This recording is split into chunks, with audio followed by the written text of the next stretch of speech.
Hi everyone, Pam Gregory, astrologer. I'm going to be speaking to you today about the shift of the nodal axis into different signs starting on the 18th of July. They're going to be shifting from North Node in Taurus, South Node in Scorpio, into North Node in Aries, South Node in Libra for the next 18 months until January 2025. So if you can locate where Aries and Libra fall in your chart, which house area, then you will really start to understand the meaning for you. The nodes go deep. I'm absolutely fascinated by them. They have a great sense of destiny, of fate, of karma very often. So it's really wonderful to dive deep into their meaning.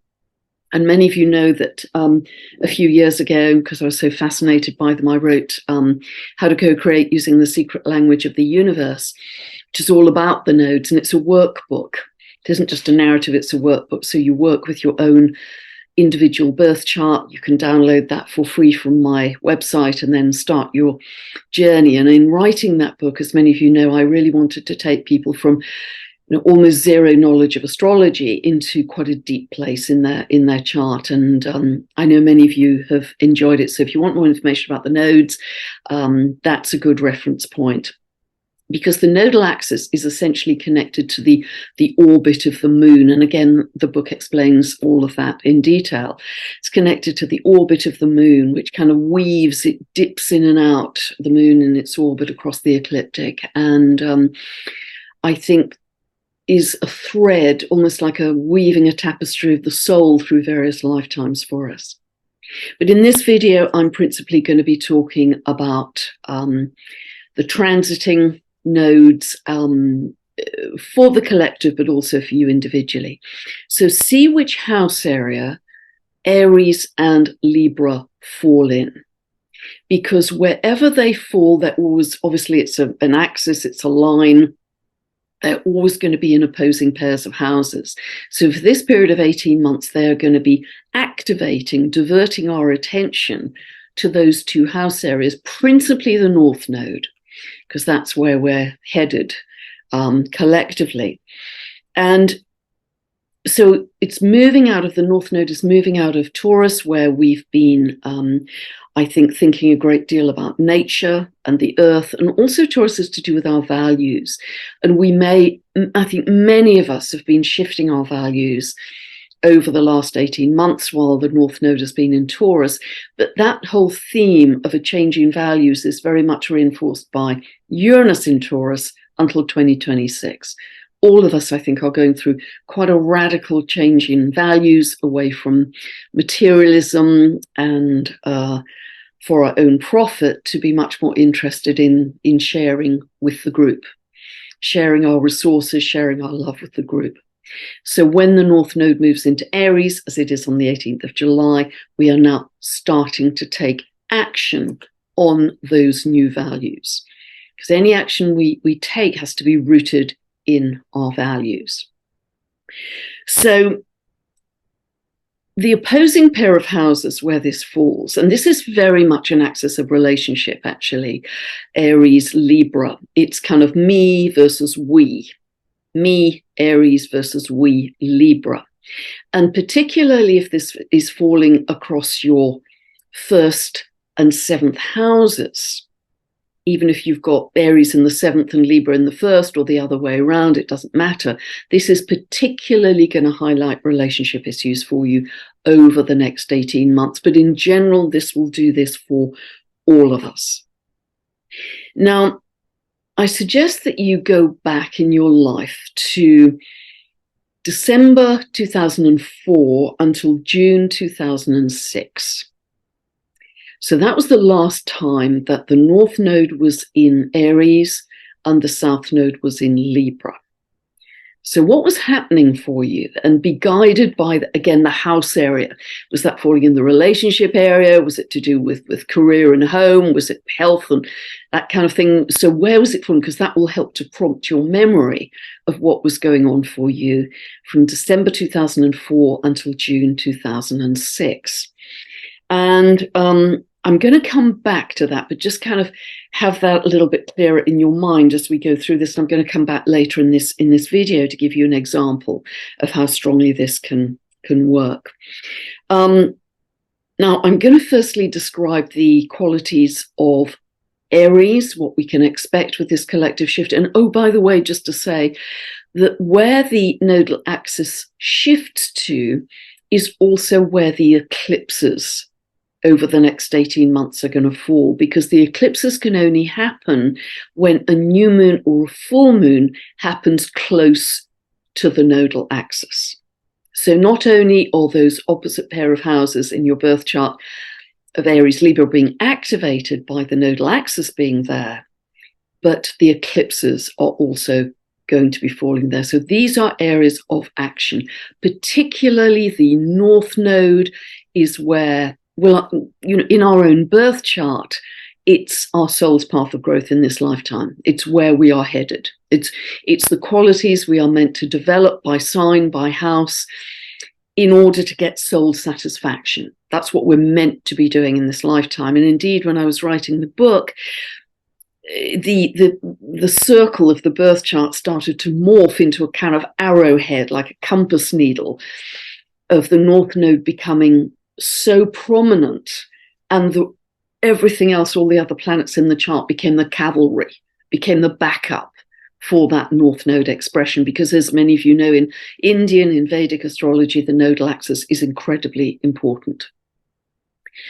So in your own birth chart, it's really worth having that clear in your mind, because it can really act as I say, a compass needle, a beacon, a guide for where you are headed for this incarnation, for this lifetime. But just to describe the qualities of Aries, where it's going to be for all of us in the next 18 months, first of all, the lower expression of Aries can be anger, aggression, assertion, can be warlike, for sure, impulsive, impatient, impetuous, selfish. It's all about me first. And I don't think about other people. It's all about me and my needs. So it can be very driving and as I say, quite assertive and aggressive in that way. But that is a lower, quite immature expression of Aries. The more evolved expression of Aries, which is where we're headed to, and really for all of us, this is going to be playing out, is stepping into your sovereignty, your inner authority, something I've been talking about a lot recently, your autonomy, your sense of independence, self-sufficiency, your sense of being a leader and a hero in your own life, sense of courage, independence, being a pioneer. It's very initiatory energy, having the confidence and the faith in self to say, yep, that's what I'm going to do. That's where I'm going to go. Not in any ego-based way, but just in a very clear, strong sense of center and power. Not throwing your weight around, just I know who I am. I'm operating from this inner radio dial. And what Aries as a quality very much has is a clear sense of self. It's very simple. Aries is the first sign in the zodiac. So it's very simple and uncomplicated. It's just, yeah, I know who I am. I've just got a really clear sense of who I am and what I can offer to the world. Aries tends to be very present, in the present moment. And of course, that's where our power lies. You know, think of The Power of Now, a whole book by Eckhart Tolle. Because if we're spending a lot of time in the past, we're leaking power. If we're anxious about the future, we're leaking power. The only place we have power is right now, in the present moment. Aries energy is really good at that. It's probably the best in the zodiac for that. So it's also very single-minded. It's, as I say, this simple, direct energy. You know, the example I often quote, there's a mountain, I'm going to go climb it, because it has a strong kind of physicality about it too, an immediacy. It has a vitality, a love of life. You know, I want to feel alive. And it's very much about setting a single-minded intention. It's very good at goal setting, but it's very single-minded and focused. And in that sense, Aries can be high achieving.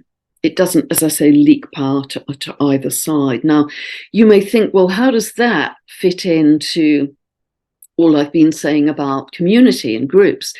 Well, actually, I'm really seeing how it's playing out very clearly, because as groups and communities come together, and I'm involved in a community, over recent times, over recent months, I've seen how each person is starting to develop a clearer and clearer sense of self, of, yep, these are my gifts. Yep, I know who I am. Yep, I know what my piece of the puzzle is.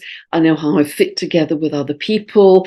Everybody has a role to play in this group, community, grassroots, up Aquarius energy, which is where we are headed. So it doesn't contradict the Aquarius energy. It actually strengthens it by each person having a unique sense of self and a unique role to play. And I've talked a great deal about this, how important that is, that Aquarius energy going forwards, with Pluto gradually moving into Aquarius over the next 18 months and then fully at the end of next year for 20 years. Now, Aries and Libra, as I mentioned, are very much the signs of relationships. So wherever it falls in your own chart, even if it's not falling across the first and seventh houses, it's going to be, relationships are going to be highlighted. And because we are moving towards this sense of soul tribe, the right group for you, your family of frequency, as I've called it, we're gradually moving either in person or online to finding our tribe. These are the people we resonate with, are on the same wavelength, we have the same values, which we've sorted out over the last 18 months. And these are the people principally with whom we are moving forwards into our future.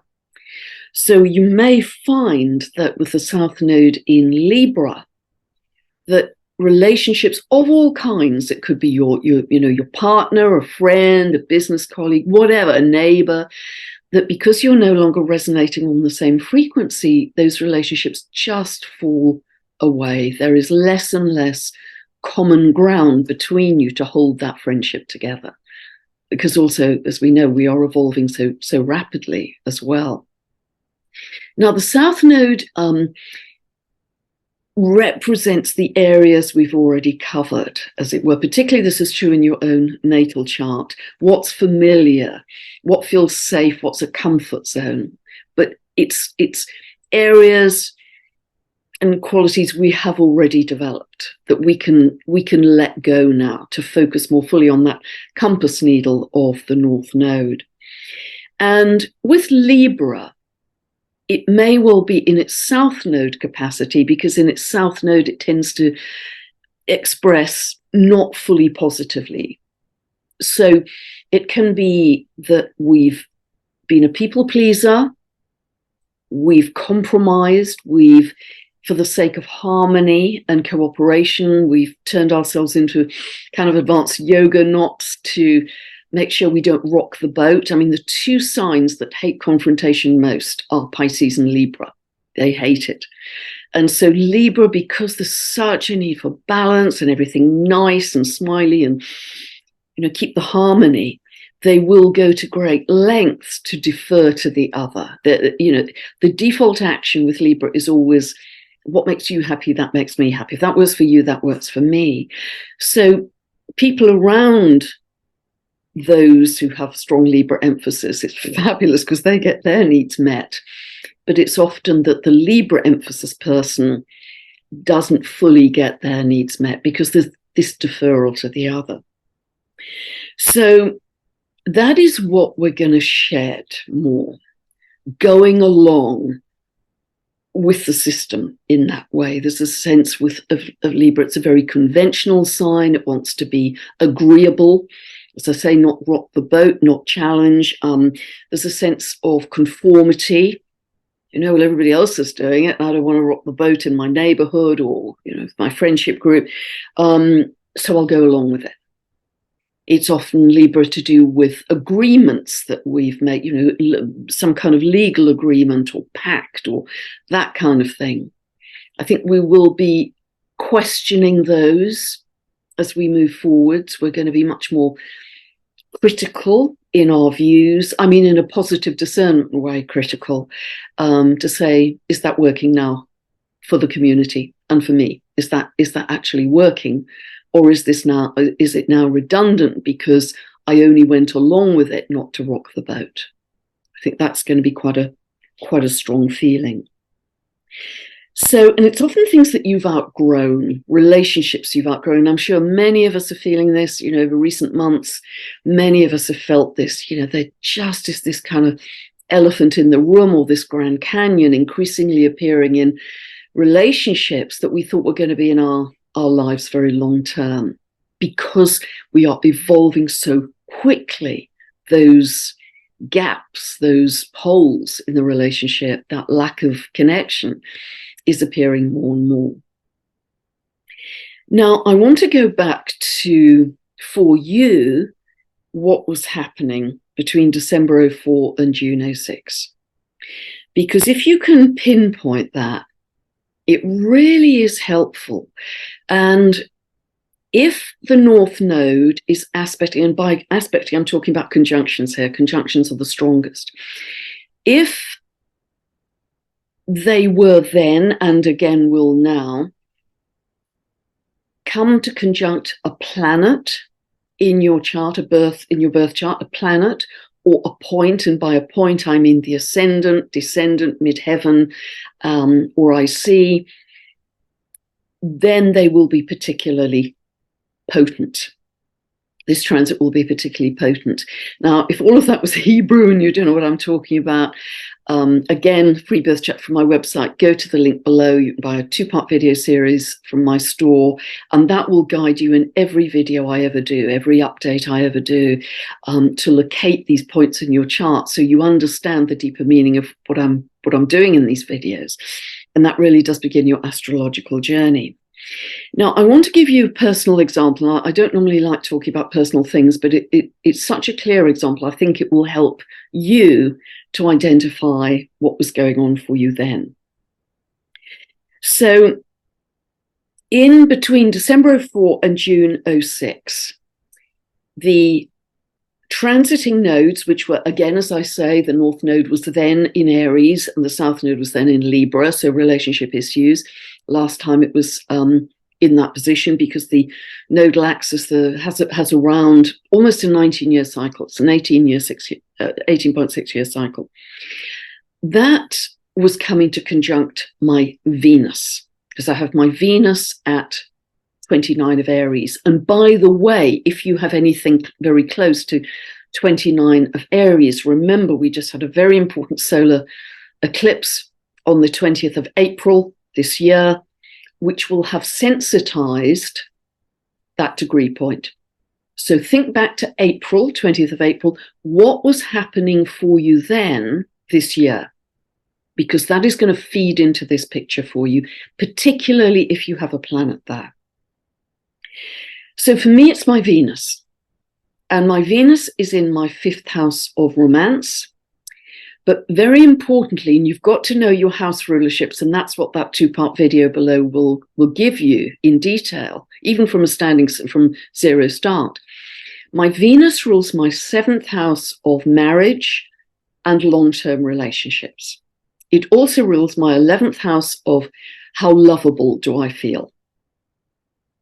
That is exactly the time, it was actually exactly the month when the North Node hit my Venus, that I left my marriage. So very clear, Venus is use of love, left the marriage, it rules the 7th house.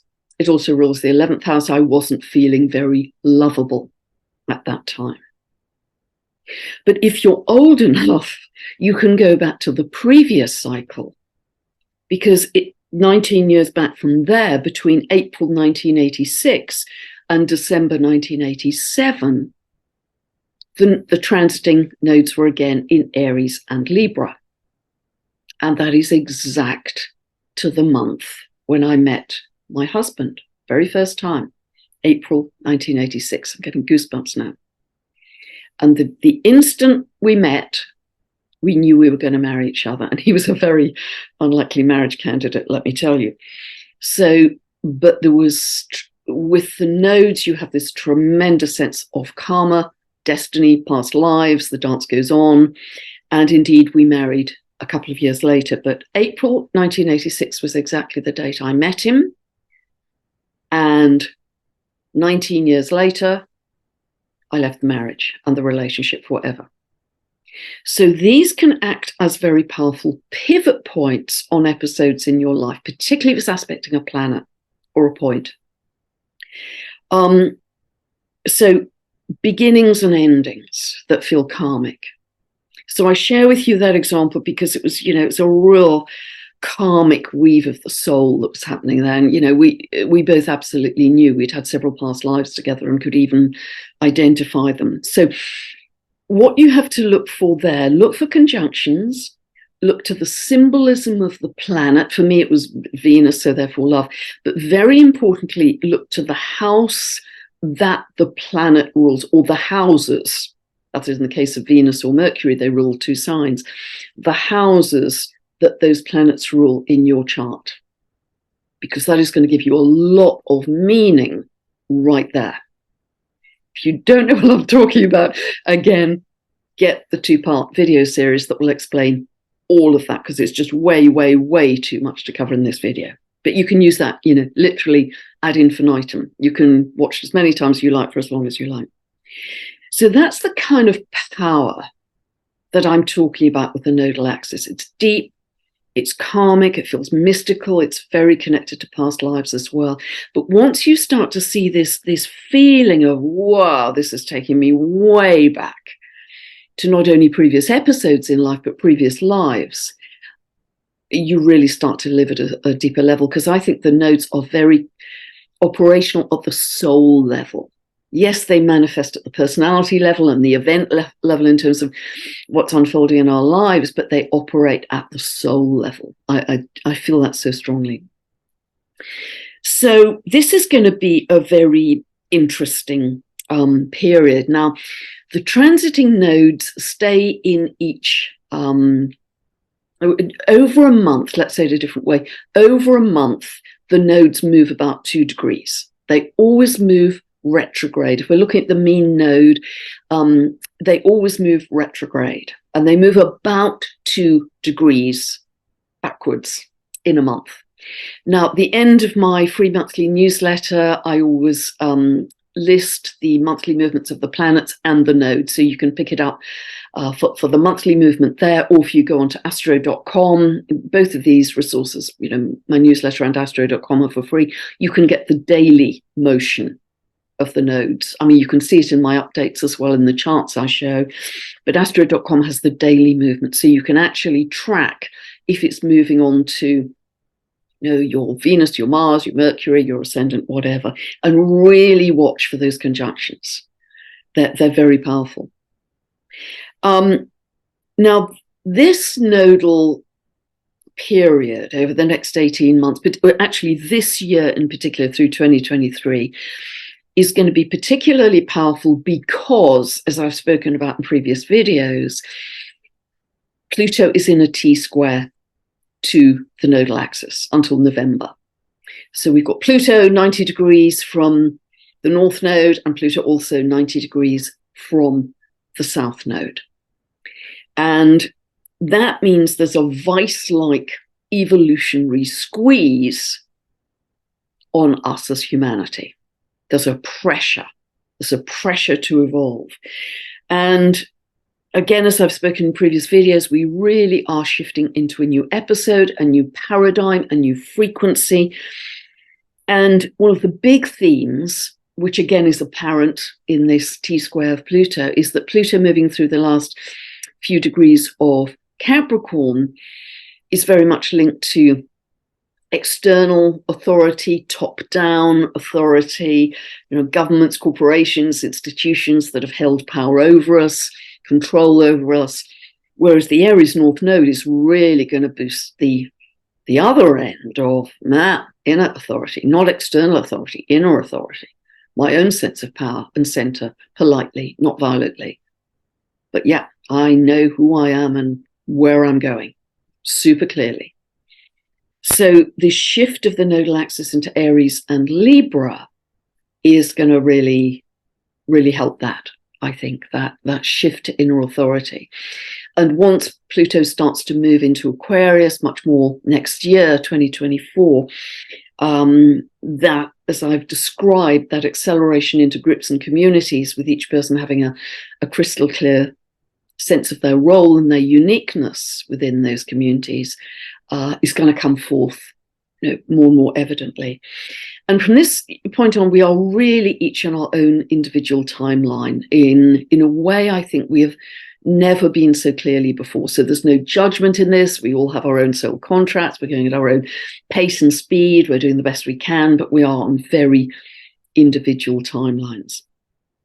So there is so much to say and know about the nodes. And indeed, once I'd written the book, I just kept diving deeper, really. So I have 3 teaching videos about the nodes, and I'll put the links for those below. I'll put the links for the short kind of 2 to 3 minute video explaining what they're about. And then if you click on the link within those short videos, you can go to my store and buy the teaching videos if you so wish. The first one is a video companion to the book. And you don't have to read the book, but I think it works better with a book because you've already done the deep dive into your own personal birth chart. And this is 75 minutes long. It's really, I pack a lot into this. It's very concentrated teaching. And what it looks at is the natal conjunctions, if you have any natal conjunctions of a planet to either end of your natal nodal axis and what that means. And also it covers the transiting nodes, which I've just been talking about in this video, the transiting nodes, and also transiting planets to your natal nodal axis. I know this is a lot to take in, but it's all explained in that video. So really anybody can buy that and follow that, particularly if you've read the book. The second video is called The Alchemy of Relationship. Now, not all of that by any means is about the nodes. There's only one section of it about the nodes, and that is not for beginners. It's quite advanced astrology, so I don't want people to buy it and then think, well, I don't understand a word of this. But the nodes are incredibly, incredibly important in astrology, in relationship, because they have this past life pull. They have this sense of, I've known you for 1,000 years, and here we go again in this dance to resolve whatever was left unresolved the last time around. So not for beginners, remember, but I think a very powerful part of that teaching video is about the nodes, because it's something that often isn't considered in synastry, in matching one chart with another. But boy, it is deep glue, believe me. And the third teaching video is one that I made a couple of years ago with Bracker Goldsmith, Advanced Nodes webinar. Again, it's not for absolute beginners, but if you've got a fairly good grasp of astrology, that will take you quite a lot deeper into what the nodes are about. And the information I share there, again, is different from the teaching videos and the book, so it's additional information. So a lot here. And I still feel I'm scratching the surface with the nodes. So much more to learn and understand. But the principal thing for you is to see where Aries and Libra are signs of falling in your chart, which opposing pair of houses, because those are going to be very activated by the nodal axis, but also by the eclipses.